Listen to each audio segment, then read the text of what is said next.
Hello guys, நம்ம இப்போ எங்கே இருக்கோம்னா நம்ம கோடீஸ்வரர் அஸ்வின் வீட்டில் தான் இருக்கோம். அவரை கொஞ்சம் காட்டிடுங்க. இப்போ வந்து நம்ம என்ன பார்க்க போகிறோம்னா புது மாடலுங்க, BMW புது மாடல்.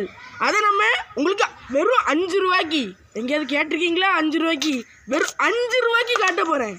வாங்க, இதான் அந்த BMW ஆல்வேஸ் வெல்கம்ஸ் யூ.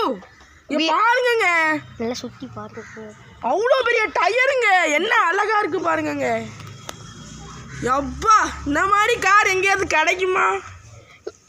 வெறும் 5 ரூபா தான். 5 ரூபா கொடுங்க, அள்ளிட்டு போங்க. உங்களுக்கு நாயும் தரும், உங்களுக்கு ஃப்ரீயாக ஒரு சிங்க குட்டிங்க. இது வந்து தங்கப்பல் வச்ச சிங்க குட்டி. இது வெறும் 2 ரூபா தான். நீங்கள் வேணா வாங்குங்க, இல்லைன்னா போங்க. அடுத்தவங்களுக்கு ஒரு அரண்மனை காட்ட போகிறோம். இதான் இந்த அரண்மனை. வாங்குங்க, இதான் பெட்ரூமுங்க. வாங்க பாருங்க, இதான் பெட்ரூமு. இது கிச்சனு, நல்லா குளு குளுன்னு ஃபேனுங்க. இது வந்து உட்கார்றதுக்கு சோஃபா. குத்துதே. ஆடிங்க, கட் பண்ணு.